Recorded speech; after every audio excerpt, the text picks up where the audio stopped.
কালকের যে ঘটনাটা ঘটেছে ভাঙড়ের হাতিশালাতে, এই ঘটনায় পুলিশের উচিত ছিল নিরপেক্ষভাবে তদন্ত করে দোষীদের শাস্তি দেওয়া। তার বদলে শাসক দলের মদতে তারা বিরোধীদেরকে ফাঁসানোর উদ্দেশ্যে বিভিন্ন এফআইআর করছে, ফলস এফআইআর করে তাদের হয়রানি করছে। বিধানসভাতে যেভাবে আইএসএফ কর্মীরা আক্রান্ত হচ্ছেন এবং পুলিশের সহযোগিতা পাচ্ছে না বলে অভিযোগ উঠছে বারংবার, কি বলবেন? পুলিশ প্রশাসন এখন যেভাবে কাজ করছে, পুলিশ প্রশাসন শাসক দলের মদতে এবং শাসক দলের নেতাদের সঙ্গে যোগসাযোগে বিভিন্নভাবে বিরোধীদের উপরে যে সেটা উঠে যায়। পুলিশ প্রশাসনের উচিত নিরপেক্ষভাবে কাজ করা।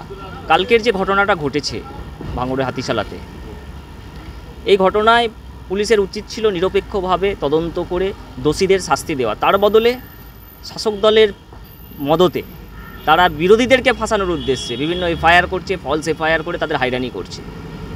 কি বলবেন সেই পুলিশ অফিসার, বাকি যে পরিরাট থানার বড়বাবু তিনি সেখানে দাঁড়িয়েছিলেন, তারপরেও বড়বাবুর ওপরেও যেভাবে একটা খারাপ ভাষায় আক্রমণ করলেন, তারপরেও কিন্তু বড়বাবুকে স্টেপ নিতে দেখা যাচ্ছে না। কেন একাধিক অফিসারদের সঙ্গে শওকত মোল্লার মতো নেতাদের উঠা বসা বলে কি টিএমসি নেতারা এইভাবে সাহসের কথা পাচ্ছেন বা অফিসারদেরকে এইভাবে অপমান করছে, কি বলবেন?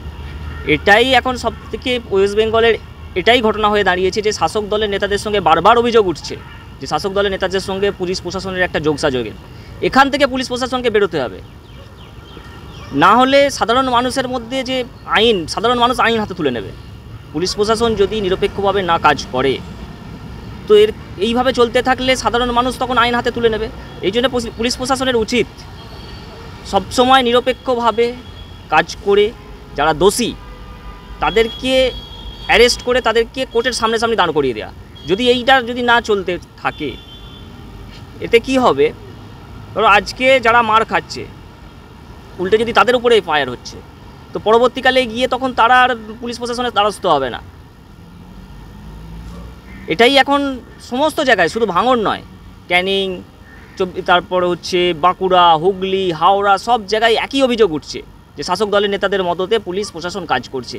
এখান থেকে পুলিশ প্রশাসনকে বেরিয়ে আসতে হবে।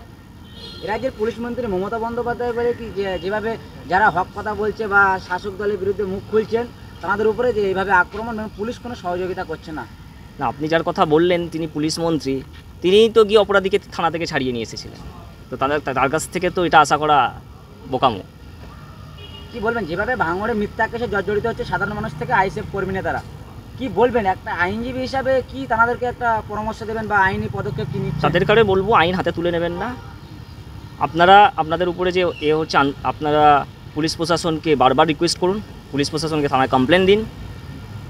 আপনারা বিভিন্নভাবে ধরেন আপনাদের পুলিশ কমপ্লেন নিচ্ছে না, আপনারা অনলাইন বাই পোস্টে কমপ্লেন ফাইল করুন এবং পুলিশ প্রশাসনকে বাধ্য করুন যাতে অপরাধীদেরকে তারা খুঁজে বার করে এবং তাদেরকে সাজার ব্যবস্থা করে। কি বলবেন যেভাবে শওকত মোল্লা একাধিক অফিসারদের সঙ্গে উঠা বসা করতে দেখা যাচ্ছে এবং হাসি ঠাট্টা ইয়ার্কি করতে, এইভাবে তো একটা সাধারণ মানুষরা যে হক কথা বলছেন তারা একটা আতঙ্কের মধ্যে আছেন ভাঙড় বিধানসভাতে। আইনে পরামর্শ কি দেবেন আমাদের জন্য? তাদেরকে একটা জিনিসই বলবো যে আইনের ব্যাপারটা আমরা কোর্টে বুঝে নেব, রাস্তার আন্দোলন গড়ে তুলুন। এই সরকারকে যতক্ষণ না আপনারা ফেলতে পারছেন ততক্ষণ এই চলবে। কারণ যে পুলিশ মন্ত্রী, তার ইতিহাস বলছে তিনি নিজে অপরাধীদের ঘরে ছাড়িয়ে নিয়ে এসেছেন থানা থেকে, তিনি আপনাদেরকে আইনের সহযোগিতা তিনি দিতে পারবেন না সাধারণ মানুষকে।